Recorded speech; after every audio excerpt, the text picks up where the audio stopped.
Assalamualaikum warahmatullahi wabarakatuh. Saya Melissa Ferstina Reva dengan NRP 117 dari D3 PJJ Teknik Informatika. Sini saya akan mempresentasikan tugas UTS saya mengenai agile. Langsung saja pada presentasinya.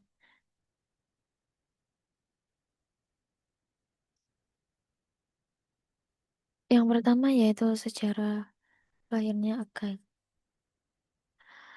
Sejarah lahirnya agile dalam dunia software development dimulai dari waterfall model.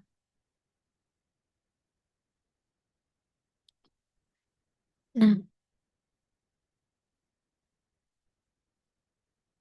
dominasi waterfall model pada 1970-an, pendekatan linear dan berurutan banyak kelemahan dalam praktiknya. Nah, sebelum Agile lahir, di dunia software development ini sangat bergantung pada pendekatan waterfall. Karena model ini sekitar tahun 1970-an itu dengan alur kerjanya yang secara linear, mulai dari analisis, desain, implementasi, pengujian, sampai pemeliharaannya. Nah, masalahnya model ini tuh sangat kaku ya. Jadi begitu saat tahap selesai, sulit buat kembali kalau tiba-tiba ada perubahan. Akibatnya banyak proyek software yang molor, biaya membengkak, bahkan gagal untuk rilis itu karena produk akhirnya tidak sesuai dengan harapan pengguna.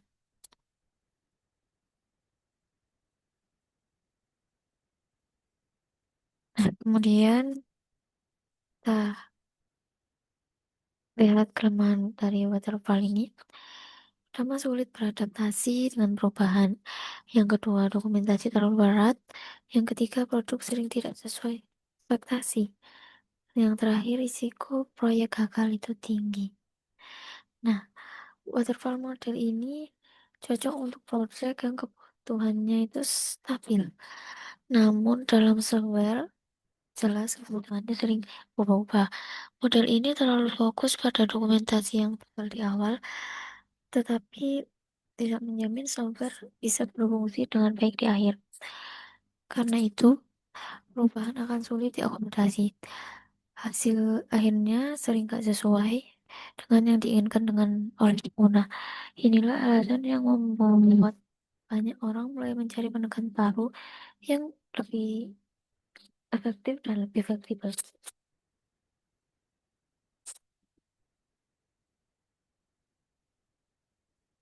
Nah, selanjutnya ini mulai muncul iteratif atau pendekatan baru pada tahun 1990-an.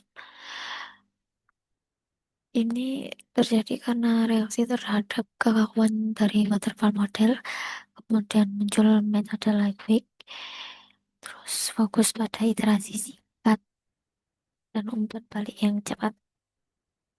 Nah, pada tahun 1990-an ini, para praktisi software mulai bereksperimen dengan pendekatan baru yang lebih iteratif dan lebih adaptif. Sehingga muncullah beberapa model lightweight seperti Scrum, XP, Krista, DSDM, FDD. Nah, semua metode ini itu mempunyai tujuan yang sama, yaitu membuat proses pengembangan software lebih fleksibel, lebih kolaboratif, dan jelas lebih cepat memberi nilai ke pengguna. Karena hal itu, muncullah Agile Manifesto. Nah, puncaknya ini jadi pada tahun 2001, ketika 17 praktisi software ini berkumpul di Snowbird, Utah, Amerika Serikat. Nah, dari pertemuan ini lahirlah Agile Manifesto yang berisi 4 nilai utama dan 12 prinsip. Nah, ini menekankan pentingnya individu yang interaktif, software yang berfungsi, kolaborasi dengan pelanggan, serta merespon perubahan. Jadi Agile Manifesto ini menjadi fondasi utama bagi seluruh praktik Agile hingga sekarang ini. Nah, karena itu sekarang Agile mulai berkembang. Nah, ini untuk perkembangan Agile, kelompoknya mulai populer yaitu Scrum, Kanban, Lean, Safe. Nah, kemudian bisa digunakan di luar software. Sejak saat itu, Agile menjadi peluang sangat pesat. Frameworknya seperti Scrum, Kanban, dan Safe ini banyak dipakai di berbagai organisasi. Bahkan Agile ini nggak lagi terbatas pada software aja, tetapi bisa juga dipakai di bidang marketing, HR, hingga manajemen perusahaan. Nah, kayak ini akhirnya bisa dipahami bukan hanya sebagai metode aja, tetapi sebagai mindset atau cara berpikir yang menekankan fleksibilitas, kolaborasi, dan adaptasi terhadap perubahan.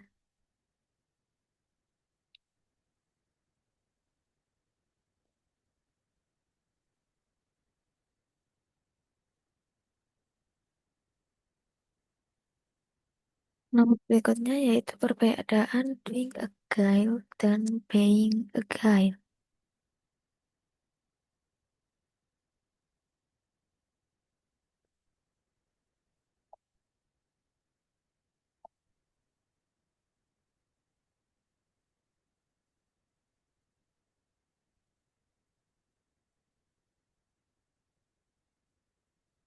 Yang pertama yaitu doing agile.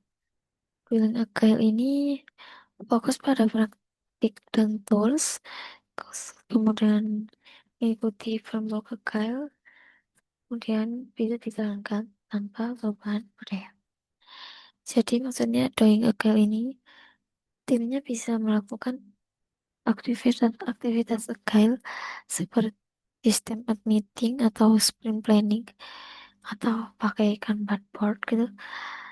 Tapi lebih ke sisi teknis dan rutinitas aja tanpa benar-benar paham makna di balik itu. Kemudian kelemahan doing agile. Cuma mengikuti ritual-ritual aja, resiko jadi agile di permukaan tidak selalu berdampak besar. Nah, kelemahan doing agile ini, timnya bisa terjebak cuma di sibuk dengan proses-proses itu aja, tapi hasil kerjanya itu nggak ada. Atau agile itu cuma sebagai formalitas saja.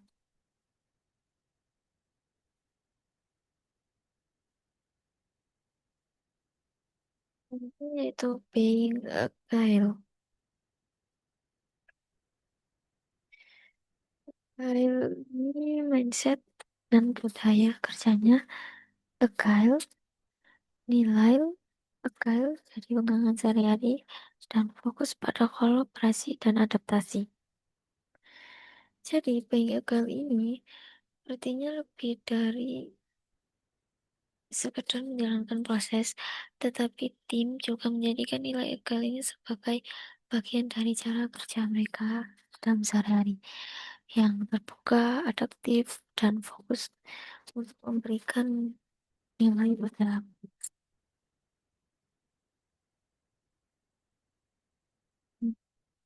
ini untuk contoh perbedaannya. Kalau dilihat dari contoh perbedaannya, terlihat perbedaan utamanya itu ada di tujuan. Karena doing agile ini fokus pada kegiatan, sedangkan being agile ini fokus pada nilai dan hasil dari kegiatan tersebut.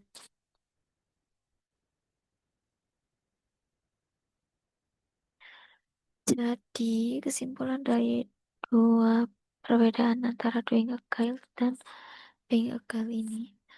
Doing agile ini lebih ke aktivitas teknisnya, sedangkan being agile ini lebih ke mindset dan budaya.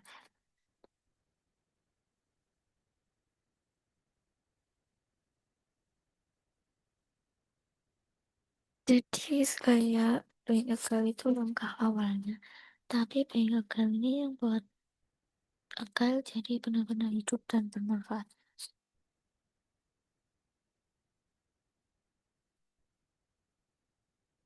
terakhir yaitu mindset yang sesuai dengan implementasi agile. Mindset yang pertama, growth mindset. Terbuka pada perubahan dan pembelajaran. Setiap kegagalan itu adalah kesempatan untuk belajar. Nah, dalam agile, mindset yang paling penting adalah growth mindset. Karena dengan melihat perubahan sebagai peluang, bukan sebuah ancaman, tim bisa terus belajar dan terus memperbaiki diri di setiap evaluasinya. Kemudian, customer centric mindset. Fokus utamanya untuk memberikan nilai ke pelanggan dan prioritasnya ditentukan oleh kebutuhan nyata dari pengguna. Hmm. Agar di sini menekankan bahwa tujuan utama dari pengembangan software adalah memberikan manfaat yang nyata bagi pengguna, bukan cuma sekedar fitur, menyelesaikan fitur saja. Mindset selanjutnya yaitu collaborative mindset. Kolaborasi lebih penting daripada kerja secara individu. Kemudian komunikasi terbuka dan saling percaya. Jadi implementasi kali ini membutuhkan tim yang bisa saling kerjasama, bukan cuma sekedar mengerjakan tugas masing-masing aja. Juga harus transparansi dan komunikasinya itu terbuka, sehingga itu adalah kunci sukses dari Bank Account. Dan yang selanjutnya yaitu adaptive mindset. Siap menghadapi perubahan kebutuhan, fleksibel terhadap kondisi yang dinamis. Karena kebutuhan dalam proyek software itu sering berubah ya, jadi Menseteka harus siap untuk beradaptasi dengan perubahan-perubahan yang banyak, tapi tanpa kehilangan arah utama atau tujuan utamanya. Mindset terakhir yaitu continuous improvement mindset. Selalu mencari cara untuk bekerja lebih baik dan evaluasi rutin. Agile ini selalu mendorong perbaikan berkelanjutan lewat evaluasi di setiap iterasinya, sehingga tim tidak berhenti di zona nyaman itu aja, tapi terus mencari cara untuk meningkatkan kualitas kerja mereka. Baik, terima kasih untuk perhatiannya. Semoga Ibu mengerti atas apa yang saya jelaskan. Saya ucapkan Assalamualaikum warahmatullahi wabarakatuh.